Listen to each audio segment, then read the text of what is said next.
영업 수지 흑자 전환의 기대를 품을 수 있는 변곡점만 보인다면 쿠팡이 한국의 아마존, 한국판 아마존으로 빠르게 자리 잡을 수 있을 것이라고 확신합니다. 한편 온라인 유통시장이 쿠팡 중심으로 빠르게 재편되고 있는데요. 그 근거는 쿠팡의 총 거래액 증가 속도와 시장 점유율 확대 속도가 모두 다른 이커머스 기업을 압도하고 있다는 점입니다. 그래서 쿠팡의 총 거래액 성장률을 보면은 2019년 대비 2020년도에는 89.6% 성장했습니다. 또 2020년 대비 2021년도에는 72% 성장했습니다. 또 다른 이커머스 기업과 비교하면 쿠팡의 성장세가 여전히 돋보이고 있다는 트렌드를 나타내고 있습니다. 주요 이커머스 기업인 쓱닷컴의 경우 22%, 또 GS프레시는 20%, 롯데오는 12% 등의 총 거래액 성장률은 쿠팡과 비교하면 미미해 보일 정도가 되고 있는 것입니다. 또 지난해 온라인 유통시장의 규모는 약 193조 원 중 쿠팡의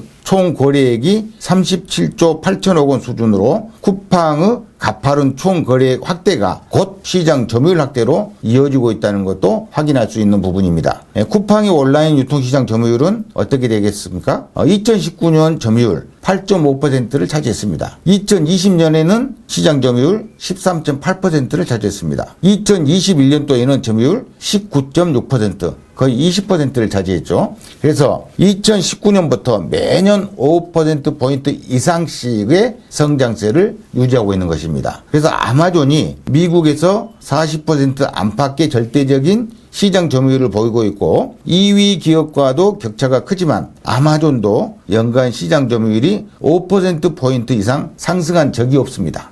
그래서 쿠팡 중심의 온라인 유통시장 개편이 가속화되고 있지 않는가 이렇게 추측해 볼 수 있는 부분이 되겠습니다. 이러한 쿠팡의 원동력은 어디에 있을까요? 바로 물류 인프라 구축에 있다고 모든 전문가들은 얘기하고 있습니다. 물류 인프라 구축. 그래서 쿠팡은 지난 1년간 국내에 무려 140만 제곱미터 규모의 물류 인프라를 확보했습니다. 이것은 2019년에서 2020년 사이 구축한 물류 인프라의 규모를 뛰어넘는 규모라고 말할 수 있겠습니다. 쿠팡이 한국의 아마존이 될 가능성이 있다고 말할 수 있는 부분이기도 합니다. 대규모 손실을 감수하면서 집중적으로 투자한 물류센터 140만 제곱미터 규모의 완공이 이루어지고 있는 상황에서 더욱 이러한 부분은 가시화되고 있는 것입니다. 이러한 규모의 성장세는 쿠팡의 브랜드 평판 1위 독주로 이어지고 있습니다.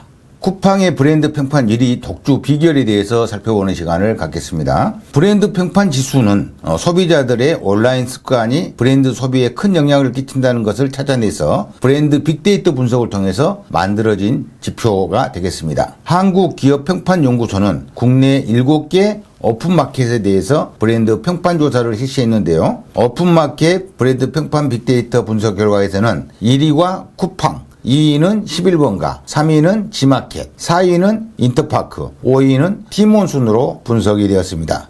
쿠팡은 지난해는 물론 올해 상반기까지 꾸준히 1위에 이름을 올리고 있는 중인데요. 이처럼 지속적인 브랜드 평판을 유지하는 것은 쿠팡이 꾸준한 투자와 서비스 확대로 차별화된 고객 경험에 나서고 있다고 볼 수 있는 대목입니다. 특히 쿠팡은 풀필먼트 서비스를 통해서 상품의 보관과 배송까지 책임지는 강점을 가지고 있습니다. 쿠팡이 자랑하는 로켓 배송의 빠른 배송 서비스는 많은 고객을 이끄는 핵심 가치가 되고 있는 것이죠. 쿠팡은 이것을 더욱 극대화하기 위해서 전국 30개 지역 100여 개 이상의 물류센터 등을 구축하면서 물류 인프라에 대한 투자를 아끼지 않고 있습니다. 여기에 쿠팡은 해외 직구 등 온라인 쇼핑에서 불편했던 부분을 찾아 해소하는 역할에도 적극 나서고 있는 것입니다. 이에 쿠팡은 로켓 직구를 통해서 편리한 해외 직구 서비스로 국내 소비자의 큰 호응을 얻고 있습니다. 쿠팡의 로켓 선물하기는 선물 역시 저렴하고 빠르게 배송해주면서 고객에게 새로운 경험을 제공하고 있습니다. 이러한 강점으로 쿠팡을 적극 애용하는 고객도 늘고 있는데 쿠팡의 와우 멤버십은 월 이용료가 2,900원에서 4,990원으로 인상됐음에도 불구하고 소비자들 사이에서는